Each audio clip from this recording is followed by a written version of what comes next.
ക്രിസ്മസിനോടനുബന്ധിച്ച് കേക്കുകൾ, Christmas decoration items ആയ സ്റ്റാറുകൾ, ട്രീ, LED ലൈറ്റ്സ്, പുൽക്കൂട്, ക്യാപ്പ് തുടങ്ങിയ എല്ലാ സാധനങ്ങളും ഗംഭീര വിലക്കുറവിൽ ഏവർക്കും സ്വാഗതം. സൂപ്പർ വാല്യുവിന്റെ ക്രിസ്മസ് പുതുവത്സരാശംസകൾ. പങ്കാരപ്പള്ളി ആതിര കലാ സാംസ്കാരിക സമിതിയുടെ 41ാം വാർഷികവും സാംസ്കാരിക സമ്മേളനവും ആതിര നഗറിൽ വെച്ച് നടന്നു. പങ്കാരപ്പള്ളി ആതിര കലാ സാംസ്കാരിക സമിതിയുടെ 41ാം വാർഷികവും സാംസ്കാരിക സമ്മേളനവും ആതിര നഗറിൽ വെച്ച് നടന്നു. സിനിമാ താരം ജയരാജ് വാര്യർ സാംസ്കാരിക സമ്മേളനം ഉദ്ഘാടനം ചെയ്തു.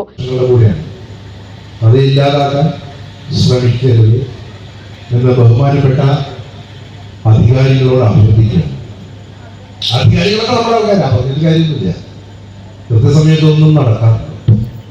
അപ്പോ സാക്ഷാൽ ശ്രീ വടക്കുംനാഥൻ എന്ന് പറഞ്ഞാൽ നെയ്യിൽ ഒളിച്ചിരിക്കുന്ന പരമ്പരയാണ്. നെയ്യിനകത്താണ് ഇരിക്കുന്നത്, ജ്യോതിർലിംഗമാണ്. അത് നെയ്യിൽ പൊത്തിയിരിക്കുകയാണ് കേട്ടോ. കാരണം ഭക്തജനങ്ങളുടെ കണ്ണ് നഷ്ടപ്പെട്ടിട്ടു. അപ്പൊ എന്ന് നൂറ്റാണ്ടുകൾക്ക് മുമ്പ് പരശുരാമൻ പ്രതിഷ്ഠിച്ചതാണ്.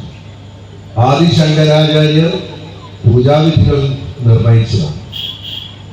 ശ്രീമൂലസ്ഥാനം എന്ന് പറഞ്ഞ അമ്പലത്തിന്റെ മുമ്പിലുള്ള ഒരു ആൽത്തറയാണ്, മുമ്പിൽ കാണാനില്ല, എൻ്റെ അപ്പുറം അവിടെയാണ് ആദ്യം വന്നിരുന്നത്.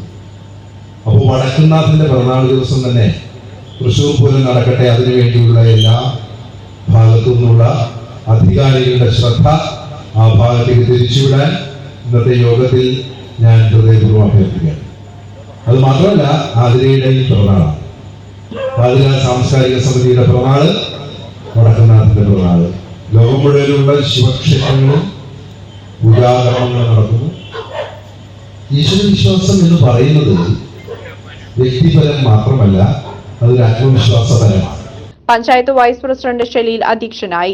ഈ ആതിര കലാ സാംസ്കാരിക സമിതിയോട് കടപിടിക്കാൻ കഴിയുന്ന തരത്തിലുള്ള ഒരു പ്രവർത്തനം നടത്തുന്ന ഒരു വായനശാലയോ അല്ലെങ്കിൽ ഒരു സാംസ്കാരിക സമിതിയോ നമ്മുടെ ചുറ്റുപാടിൽ എവിടെയും എൻ്റെ അറിവിലുള്ളതായി ഇല്ല. അപ്പോഴും തന്നെ നമ്മൾ മുന്നോട്ട് പോകേണ്ട കാഴ്ചപ്പാടുകളെ പറ്റി ഈ ക്ലബ്ബ് പറയുമ്പോൾ, അല്ലെങ്കിൽ ഈ സാംസ്കാരിക സമിതി, ഈ കൂട്ടായ്മ പറയുമ്പോൾ അതിൽ പറയുന്ന ഒരു കാര്യം കൂടി, യുവജനങ്ങളുടെ കുറവ്. ഞാനിവിടെ ഇതിലേക്ക് വരുമ്പോൾ സജയനോട് ചോദിച്ചത്, നിങ്ങള് യുവാക്കളെ കൊണ്ടുവരാറില്ലേ എന്ന് ചോദിച്ചു.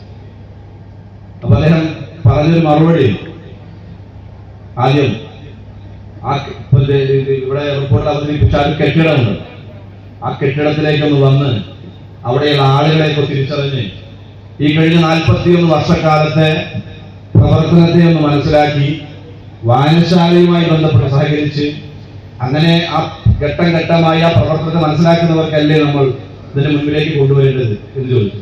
തീർച്ചയായും. സമിതി സെക്രട്ടറി KS ശ്രീകുമാർ റിപ്പോർട്ട് അവതരിപ്പിച്ചു.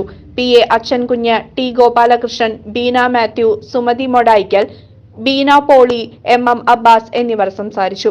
തുടർന്ന് വനിതാവേദിയുടെ ആഭിമുഖ്യത്തിൽ തിരുവാതിരക്കളി, നൃത്തമഞ്ജരി, വള്ളുവനാട് ബ്രഹ്മയുടെ 2 നക്ഷത്രങ്ങൾ എന്ന നാടകവും അരങ്ങേറി.